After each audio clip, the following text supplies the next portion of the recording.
Okay. Well, good afternoon, everyone, and welcome to the Savannah CFO Council's August meeting, which is once again being conducted today via Zoom. My name is Jeff Kent, and I'm the chairman of the CFO Council and CFO for Goodwill Southeast Georgia. We are glad that you are able to join us for this presentation today. We are joined today by Chuck Brown, who is the CEO of Infinity Inc. and is also our sponsor for today.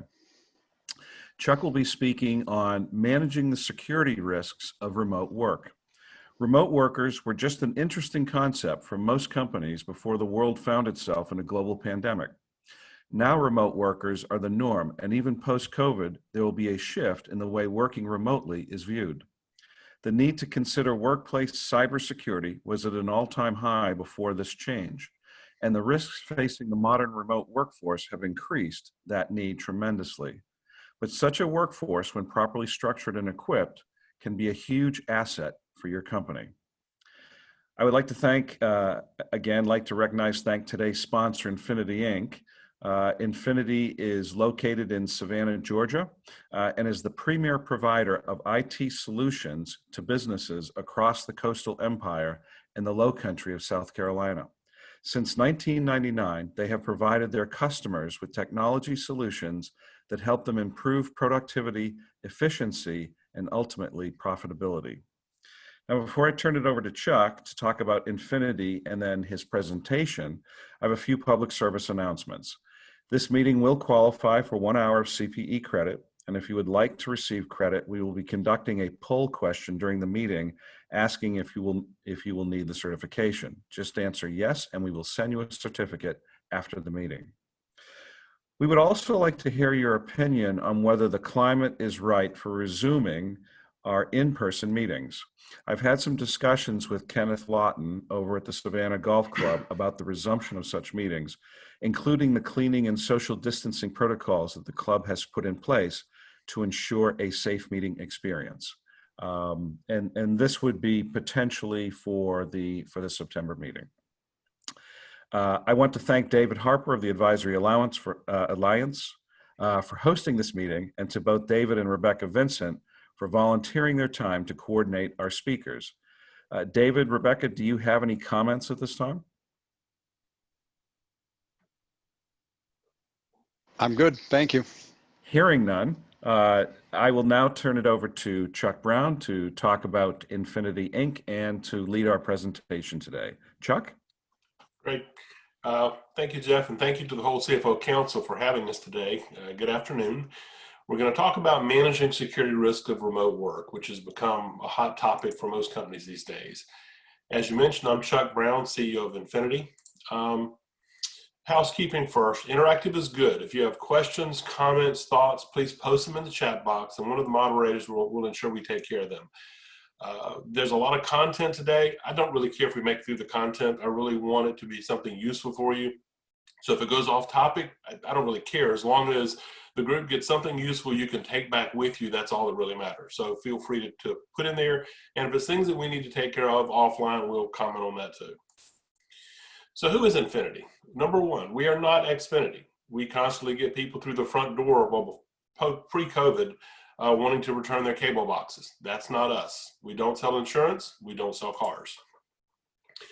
Who we are is defined a lot by our core values. Do the right thing always, continually improve, provide fanatical customer service. These values are repeated in every one of our staff meetings. Our employees have this drilled into them, especially the first one, do the right thing. We want to take care of our clients, our vendors, our team members. We just want to do the right thing as a company. Our mission is to provide peace of mind to our clients by responsibly managing their business technology. Now, that's a mouthful, and we'll talk a little bit more of that as we go along with the introduction section. Our expertise. Chuck, core, yes. Excuse me, Chuck. If you are advancing slides, we're not seeing them. Okay, well, you're seeing your presentation slides. Managing the security of remote work. Is that the same deck that you're using to discuss about? Are you seeing it move Infinity? now? No. Interesting. It's moving on my screen. Let me try that. How's that? There we go. There we go. So I'll quickly go back through these slides since you've already heard this. That's me.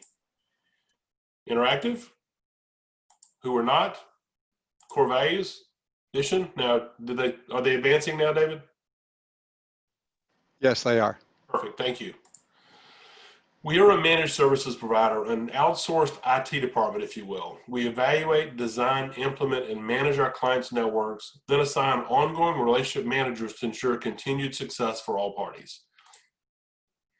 By implementing a best practices and standards approach, we ensure our client networks are reliable, secure, and effective. So the idea is not to wait for you to call with a problem and then go fix it. The idea is to set up your network, configure, maintain in such a way that you don't have the problems in the first place. Rather than just fix what breaks, we work with our clients over time to bring their network up to a standard that provides repeatable success, which is the key to our success. So rather than think about IT as a service like a plumber, think of your IT service like all the different components combined, everything that you need to work together to make sure your network is successful. Strategic advice for reaching your company goals, help with your budgeting, constantly finding ways to improve. So let's go on to the reason you're here. Managing the security risk of remote work. What is the big deal about working remotely? You know, in a nutshell, people don't think much about it. We're used to Teams, we're used to these different applications. We take a PC home and we set it up and it works. Seems simple enough. Going into COVID, there were really three main types of businesses where remote work was concerned. The first ones were really just companies who said no completely. You know, we really don't want to have remote workers. If they were remote, it might be the owner who had access to the QuickBooks or something like that. On the other extreme, there are companies that have been mobile for years. Most of their employees are in the field.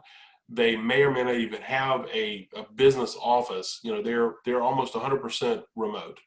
And then most companies kind of fell in the middle. They'd make exceptions. They'd let people work in the field. They'd let someone work from home if they were sick. But they had no real standards or policies to make sure these things were being done correctly. When COVID came along, changes had to be made really quickly. All of a sudden, companies found themselves so they either they weren't able to go to the office legally, or they found that it was going to be beneficial to not be in the office. Employees had to deal with children being at home. They didn't want to be exposed to other people that might be sick. For ourselves, we've been able to be remote because of the technology that we use, but we never really did let our employees go home for the most part. People work from the office.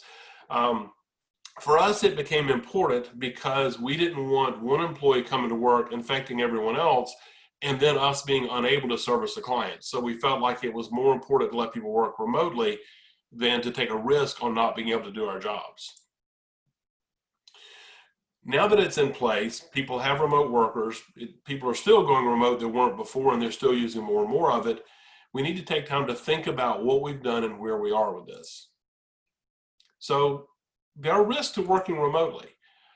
For example, access points. Which users are coming in? Are we letting everyone in the company come in? Or are we only letting certain key employees come in? How do they access your network? Are they using their old computer at home? Or are they using a company-owned computer? Are they using a public computer? What permissions do they have? Is it safe to let somebody who had almost full access to your network when they were in the office have that same access from a computer at home? So let's think about employee-owned machines, because that's been the majority of computers that came online for working remotely. Someone has a computer at home, we load one of the sharing applications on it, or we set up a VPN on it, and they're now able to work remotely. So things to consider: is this a shared device? Is this the same computer at home that their kid at night is playing games on? Is it up to date? One of the policies that we have for our clients is that we run Windows updates. There's a lot of other security policies as well, but Windows updates.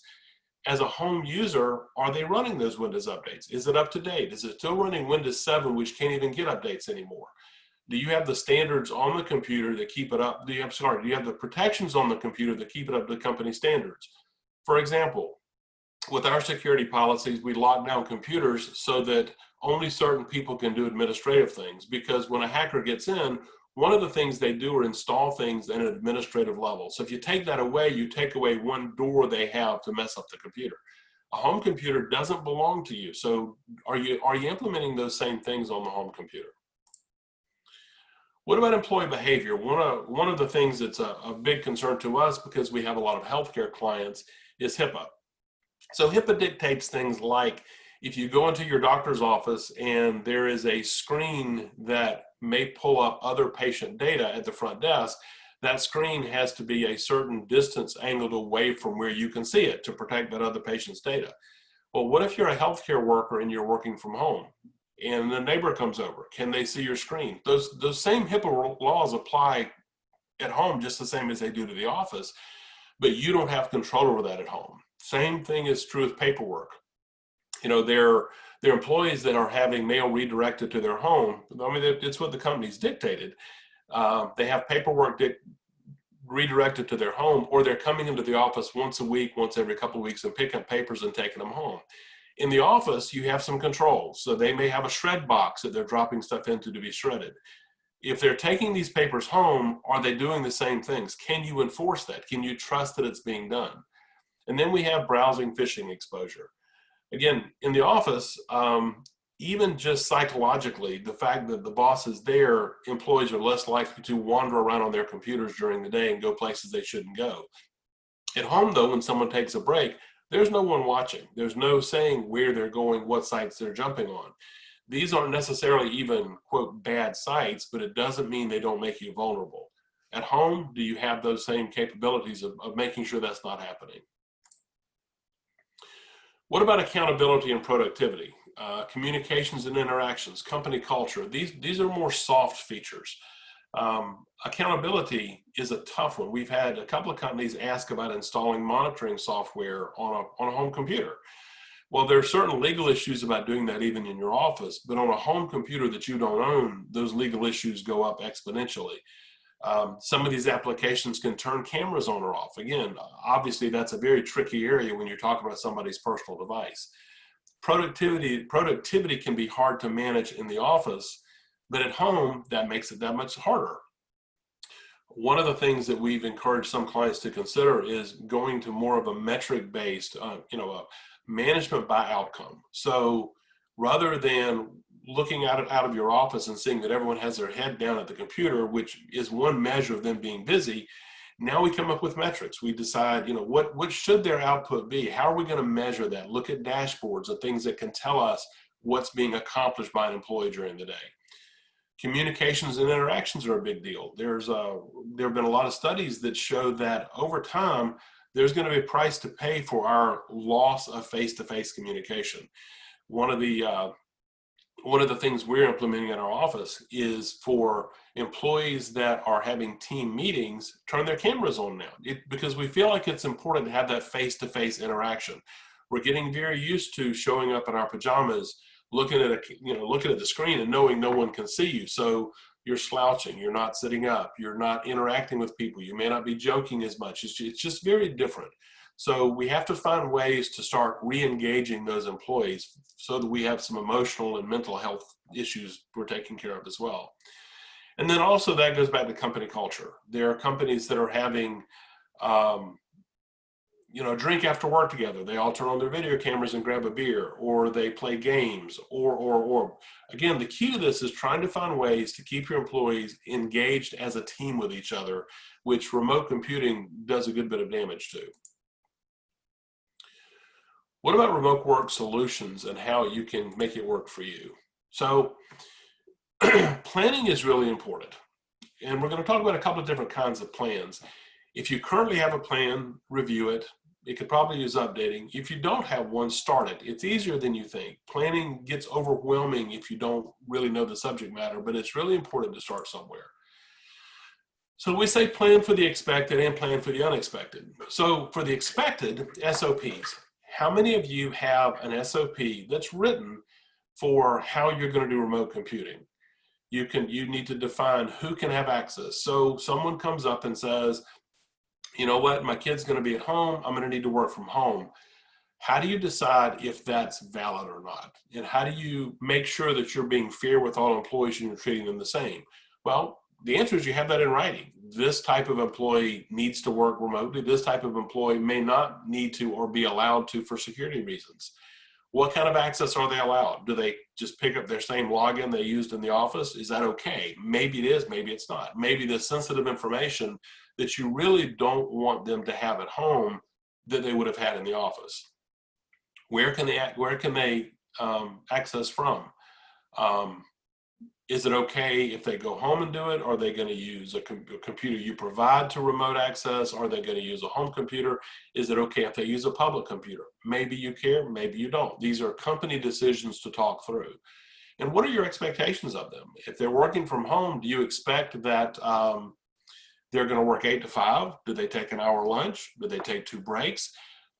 Is it okay with you if they work at night? It's a little easier now. They don't have to come in the office. Can they work 4 hours at night instead of in the day? You need to lay these expectations out, because lack of expectations, lack of communication is almost surely going to lead to confusion later on, and probably disciplinary actions with your employees because you haven't laid it out. An incident response plan, documents the unexpected. So an incident response plan just is a list of things that might happen, who to notify if it does, what steps to take when it does, and where to get help. So for both of these, the best place to start is talk to your experts. Talk to your IT resources. Talk to your legal counsel. Talk to your insurance. Does your insurance liability change? Does your insurance coverage change if employees go home and they get an infection in their home and it infects your office? What are the legal ramifications of these things? So talking to your professionals is the first place to start in working out a plan.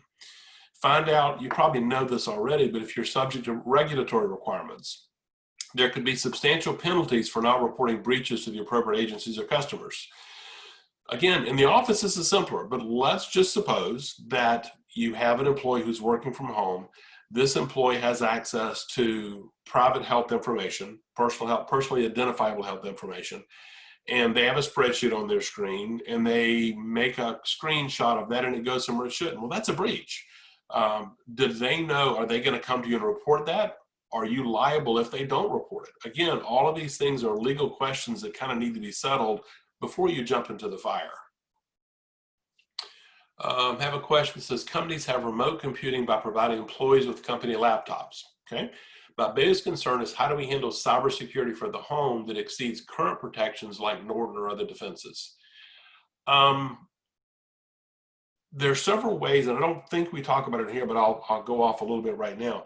There are several ways to provide remote access, right? There's remote gateway, there's tools like Teams and GoToMeeting and things like that. They're setting up a VPN connection. Each of these has different inherent dangers to it that you kind of need to talk through with your IT professionals as to what the best way to secure it is. We strongly recommend that you use a company computer. I mean, this, in a perfect world, everyone who was computing from home would use a company computer or a computer that your IT company's been allowed to secure. And by secure, that means to us having an industrial strength antivirus malware product on there. It means using strict enforcement of password policies. It means not allowing any administrative changes be made to that computer by anybody other than typically the IT company. This prevents a lot of things that could go wrong from going wrong. By using a remote gateway technology, which effectively means that instead of running the software on the laptop with a VPN and pushing data back into your company, all the computing power is going on in your servers, in your workstations in the office. That also lowers the risk some. The risks are going to be higher no matter what. You have less control in a home, but by enforcing the same policies in the home that you have in the office, you do kind of raise the bar a bit. So that's the way we would recommend going. Communication standards, same type of thing. Through every part of the company, various formats, multiple times. Talk to your employees. Talk to your team about expectations, about the risks. They need to understand that the actions they take at home could impact your company. These are important conversations to have.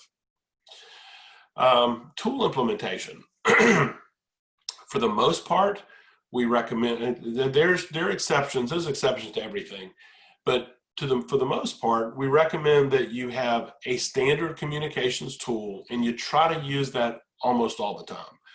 It's not real useful for most companies to have to use Teams and Zoom and WebEx and for different people, or to let people make their own decisions willy-nilly.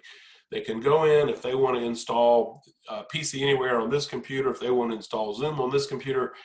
It's not a good policy because it's harder to set your standards. So decide what tools work for you, set the standards for implementation, and then make sure those standards are followed. We also use a lot of tools for communications. Internally as a company, we use Teams. We use Zoom for meetings like this. Excuse me. We use Slack for the team communication. Our teams, if you were to look at our Slack board and our Teams boards, they're constant all day long. Our guys are talking back and to. Each of those is used for different reasons, but the point is they can communicate quickly with anyone they need, no matter where they are, in the field or in the office. We have hosted phones. A lot of you guys will have hosted phones by now with an app on the phone. So I can use my cell phone to make calls as though I was in the office. If someone calls my office number, it rings the cell phone. This reduces confusion for the clients because the client now doesn't have to have two phone numbers to reach me.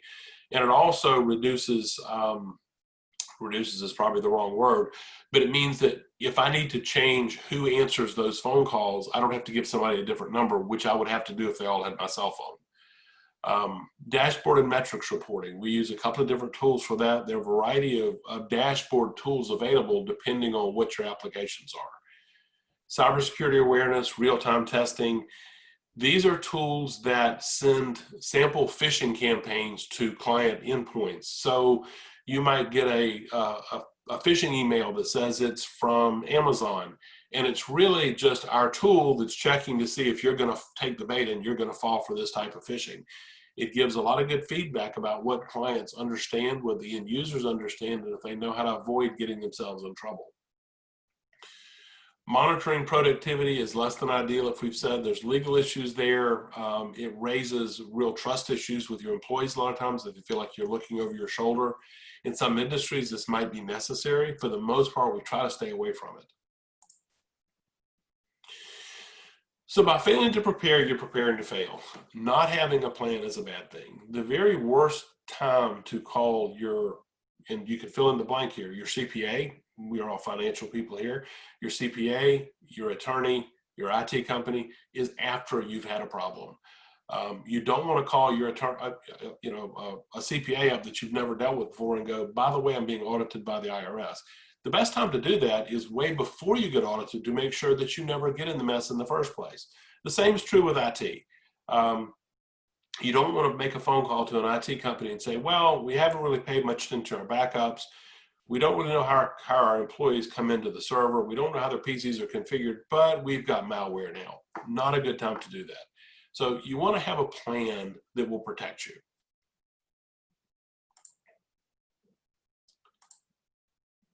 Time is money and your data is money. So we have to take these things seriously. By not planning, by not having standards in place, you run the risk of losing your data, of destroying your data, of having someone hack into your company, of losing your employees' trust.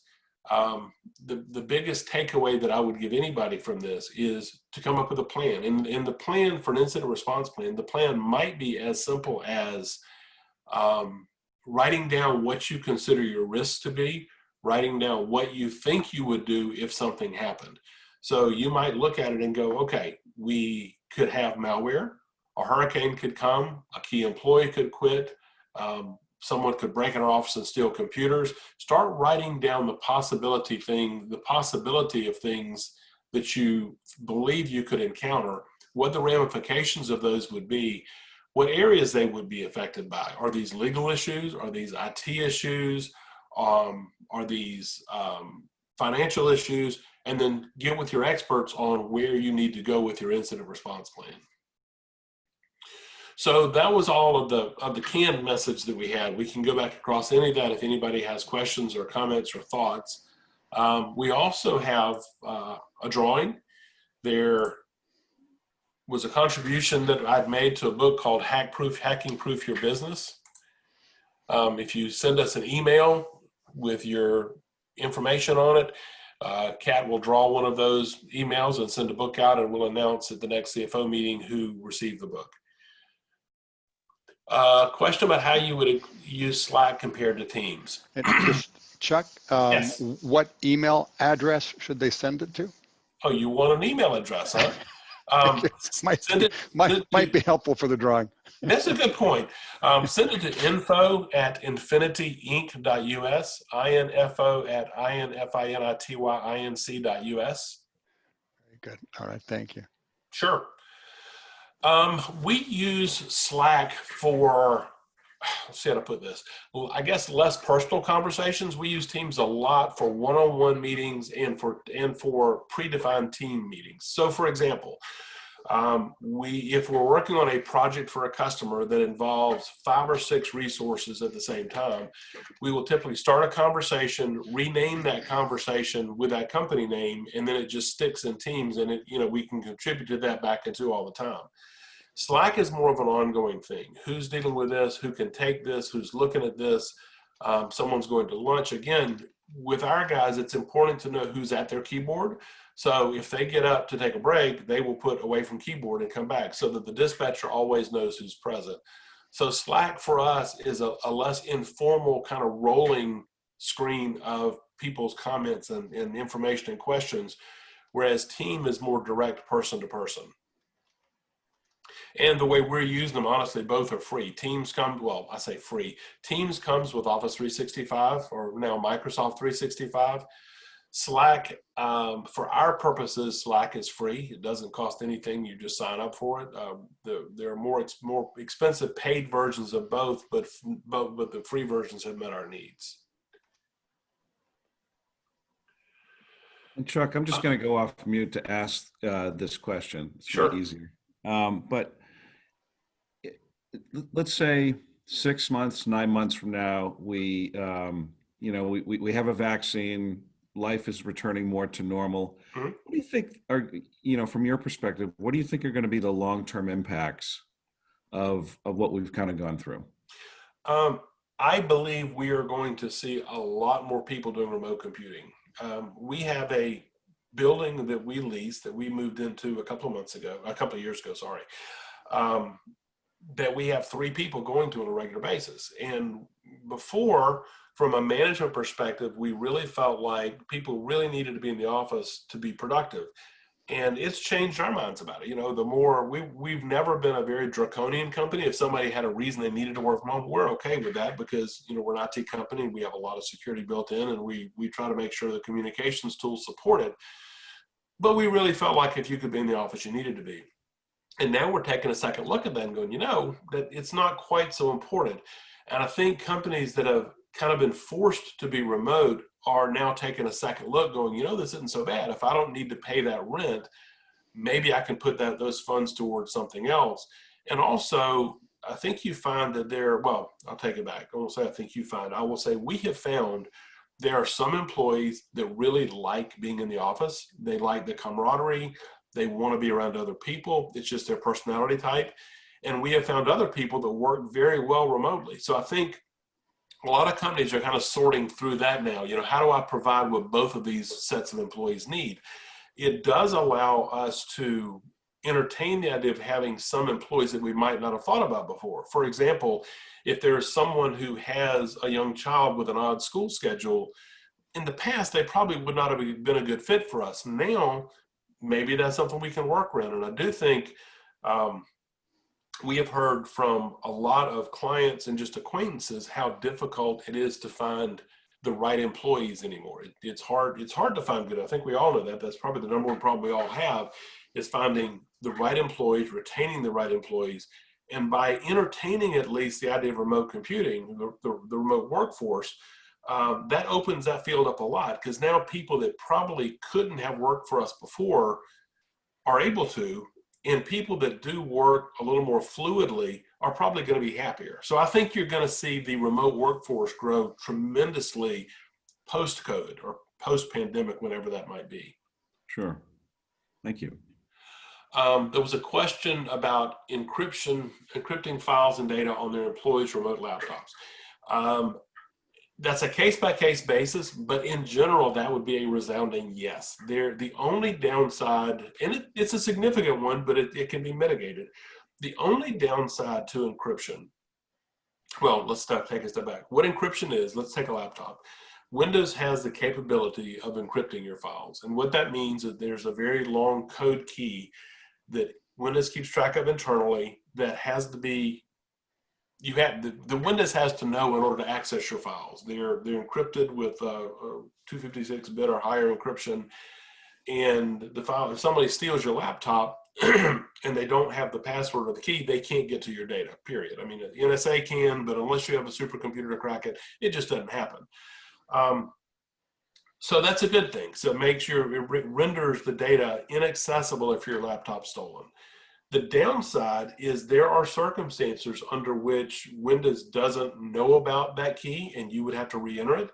And if you've lost that key yourself, the data is virtually unrecoverable. But again, if you back up the key, and there are ways built into Windows to do that. I think you can do with a USB key. There's certain things you can write down. It's not difficult. You just have to do it. That if something happens, you can recover your data.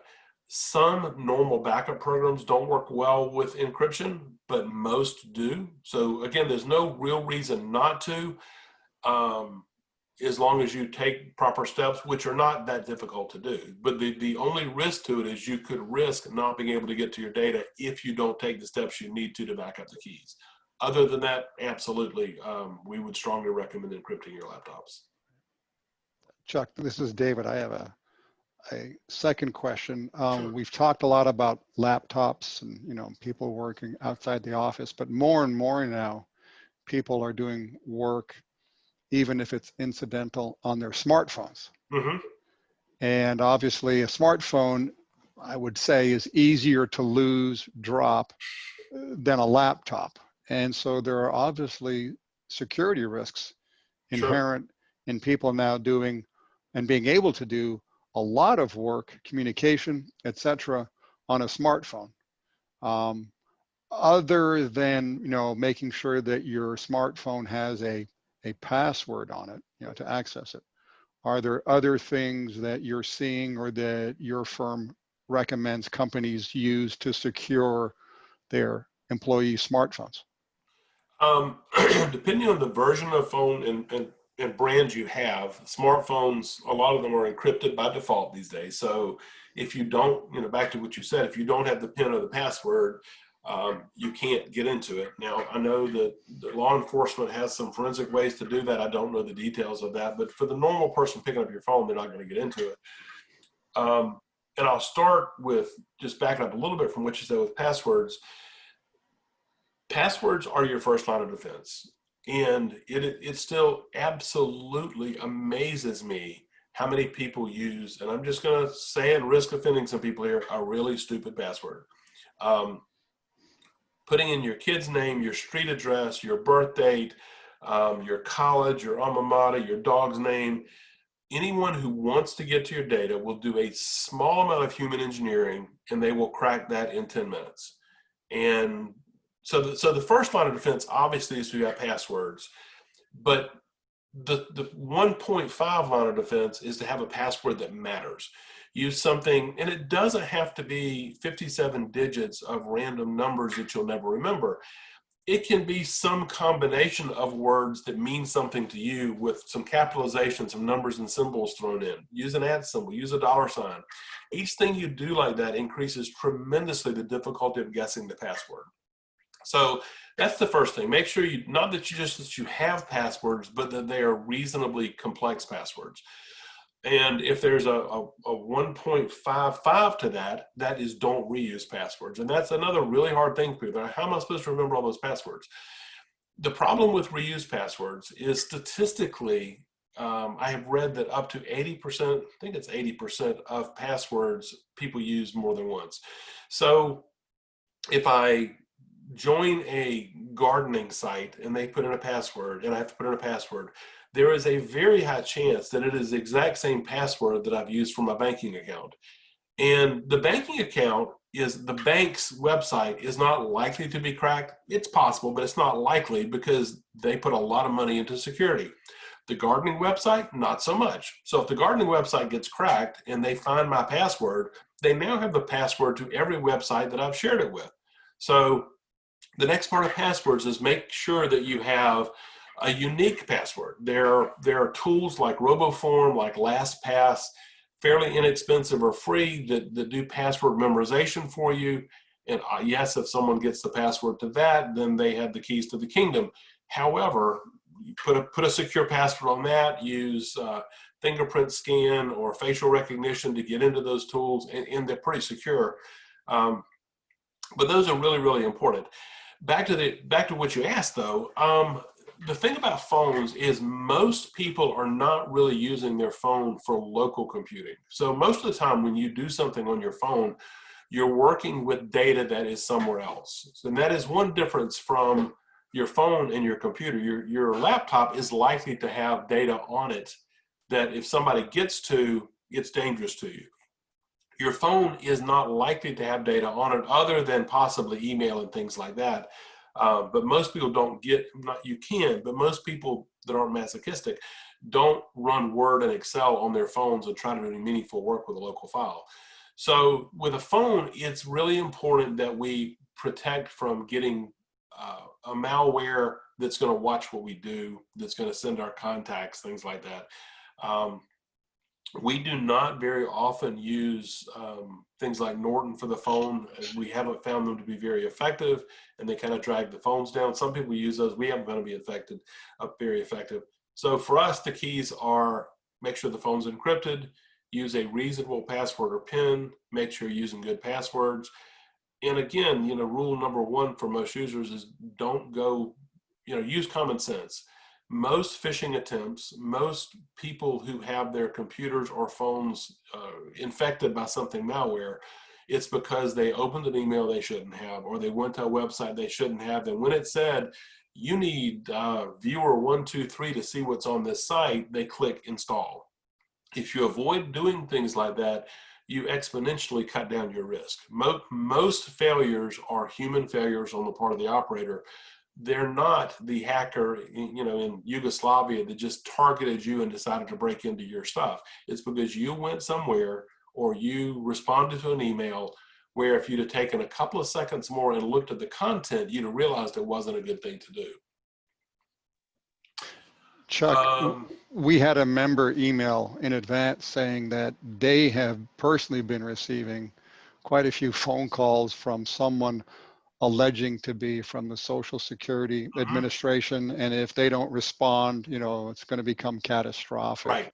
Right. Now, we've talked about electronic means and people clicking on emails, but obviously there's this whole other avenue of kind of in-person kind of hacking where people are being actually confronted with some other person on the phone, right, alleging certain things. Could you sort of talk a little bit about that? Sure. As well?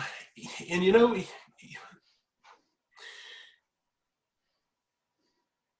even that is I don't want to say common sense, because a lot of this preys on the elderly. I actually had a call from my mom about a month ago, and she said, I've had a phone call from someone that says they're Microsoft, and it says they need to update my computer. And I said, okay, Mom, Microsoft will never call you and say they need to update your computer. So that's obviously a scam.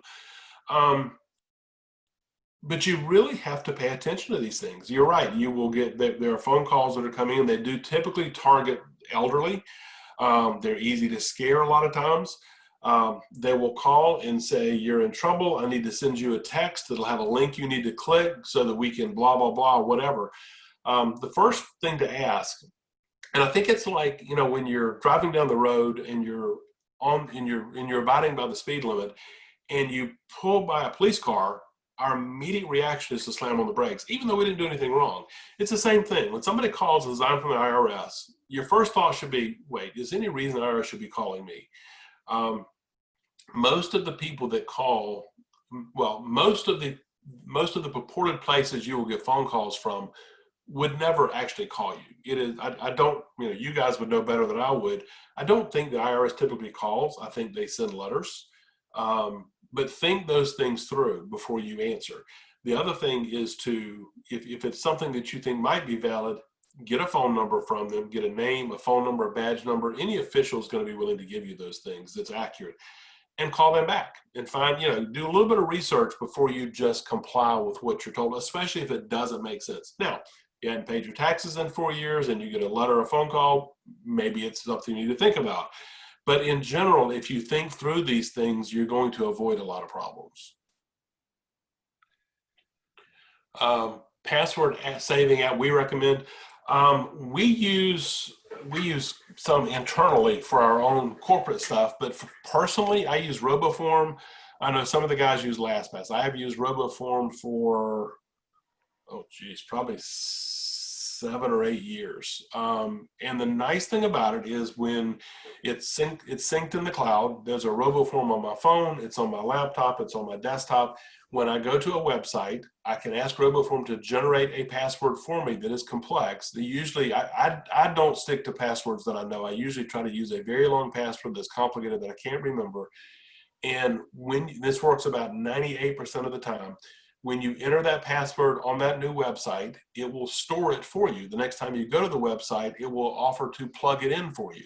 So that is extremely convenient because, as you might guess, being in the industry that we're in, we have a lot of passwords. So I made it a practice probably 2 years ago that I don't ever use passwords that I can recognize anymore. I always let RoboForm generate it for me. The iPhone will do the same thing. iPhone has the same capability of generating passwords. I believe the Android does as well, and storing them locally in an encrypted format for you. So that's what we use. I wouldn't say I'd recommend it. Well, I will recommend it. There are others that may be as good or better, but we use RoboForm and like it. Chuck, another question. Many of us have certainly received phishing emails where, there are typos or, Right. The English isn't that great. And so it is readily suspect. But some have received what you might call spear phishing, where the content is specific to the person. I have a relative received an email regarding a certain financial transaction, a mortgage that she was taking out, and the data was like spot on. Mm-hmm. And so there wasn't anything in terms of language, in terms of grammar. Right. Fortunately, she did call the bank. But how do you recommend, beyond being sort of constantly paranoid, what precautions can people take in terms, because those are very, because honestly, constant paranoia may be the best approach. I mean, you're right. They're getting much better than they ever were before. There's really no, I mean, obviously you know this, there's no absolute protection against it. If you get an email from someone that you know and trust asking you to do something, and they say it's urgent, and the nature is such that it's so urgent that you don't have time, my phone is broken, I need you to do this, you have to make a call. I mean, and the best policy is to be skeptical. In a lot of cases, they want you to click on a link. Links are easy to check up on. The problem is when they don't want you to check on a link. One of the guys in our office got an email, I'm trying to think, this was 3 months ago maybe. He got an email from me that said I needed him. We had forgotten to get a gift for one of our clients. I needed him to go get a $500 gift card and just give it to accounting as an expense that I had approved, and drop it off somewhere. And he tried to respond to the email, and I think it bounced. And then he was worried because, I own the company, so he was a little worried not complying. And then he finally said, I just didn't think it was right. And he called his supervisor, and he said, no, that's not right. But everything about it looked perfect. It was a reasonable request. It was a reasonable dollar amount. It's something that we do.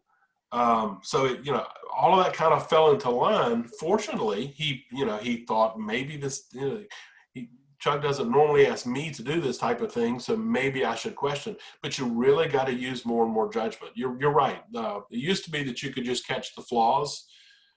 Now, a lot of times there really aren't any flaws. They're just counting on your judgment to go, well, maybe I should do this. So other than being paranoid or just being very, very careful or having better controls in place. And that's very company specific. I think we've all heard cases of, and I think we had a presentation a few months ago, last year maybe, from a bank that said they had an issue where, someone transferred some money they shouldn't have transferred. This was a bank. But if they had followed the absolute protocol the bank had, that wouldn't have happened because they had a protocol that would have prevented that from happening. So it's really important to drill in your employee's head, maybe, and we haven't done it. We did share that with our staff, but maybe we need to go back and go, you know what, here is our protocol for issuing those cards. And even if you get an email from the owner, if he doesn't follow that protocol, your answer is no. So that's back to having clear communications of expectations. If you fly by the seat of your pants and you're likely to call up one of your employees and say, hey, go get me $500, there's really no way to hold them responsible or hold them accountable if they do it for somebody that's not you, if you haven't set the standard.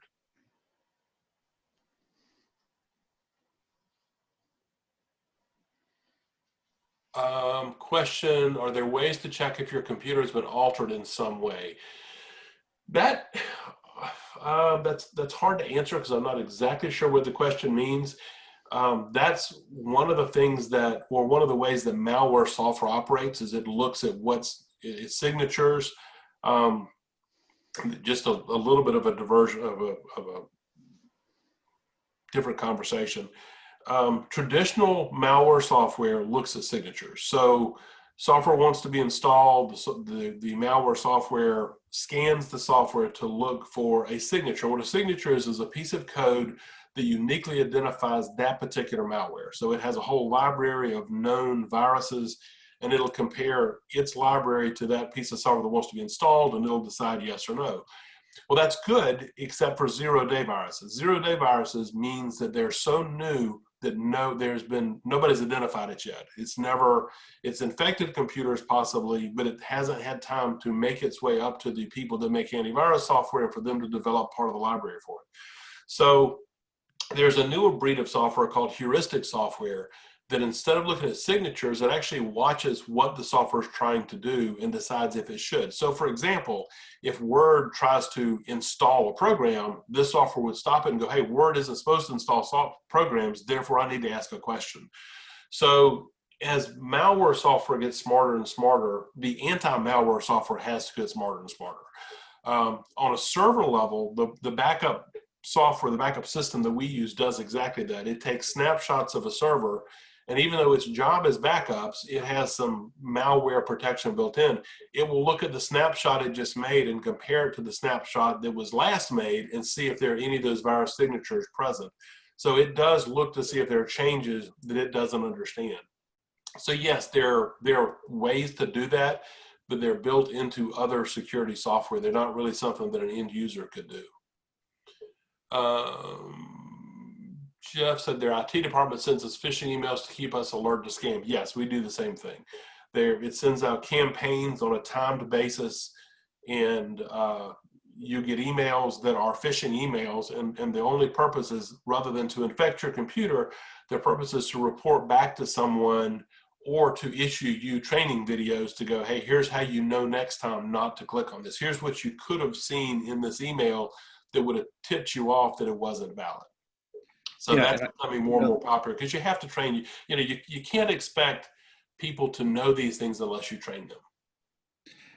And the fact that they do it not infrequently, I think helps to kind of keep it on top of mind. Yes. Because sometimes you can go 2 or 3 months without seeing one, and then all of a sudden you've seen one, and you might click on it inadvertently. It'll become almost a joke in our office. If somebody falls for it, they'll be the butt of the jokes. So-and-so clicked on the email. They should have known better. You're in this business. But I mean, people there is no one that's really safe. I can't count the number of times. I'm usually pretty good about discerning it, but I can't count the number of times that I started to click and then I thought, this just doesn't, and that's the hard part for some people. We unfortunately live in an age where poor grammar and spelling mistakes are acceptable. So you get an email like that and you go, well, is this just somebody being sloppy that didn't click spell check, or is it something bad? Yeah. But these emails almost always have, and for the life of me, I don't know why, because obviously the people writing these things are pretty smart. I don't understand why they can't spell things like, payroll correctly. But there's always some mistake made. It'll be either capitalization, punctuation, grammar, something. Maybe the logo is slightly off color. There'll be some little thing that'll tip you off that it really is something you shouldn't click on. The other tip, in case, everyone may know this, but whenever there's a link to click and the link says, for example, let's just say that the email says it's from Amazon and there's a link, click here to check your account. If you hover your mouse over the link, it'll show you what URL address it's really going to go to. Well, if it's an email from Amazon and the link is, eu.oy.xyz.com, that's not from Amazon. So make sure that the link you're about to click actually kind of sanity check agrees with where you thought the email was from. If they don't agree, it's probably bogus.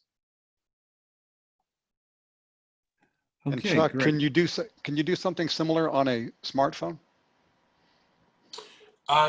Yes, I don't. Obviously, there's no hovering. However, I believe, and it depends on the phone, but I believe if you hard press a link and say copy link, Right. Okay. you can then paste that link somewhere else, and it may bring it up for you. I don't know, but either way, you can copy the link and paste it somewhere if you just want to check it. Yes.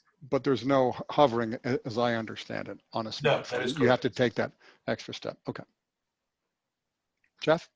Okay, great. Thank you very much, Chuck. Awesome. Thank you.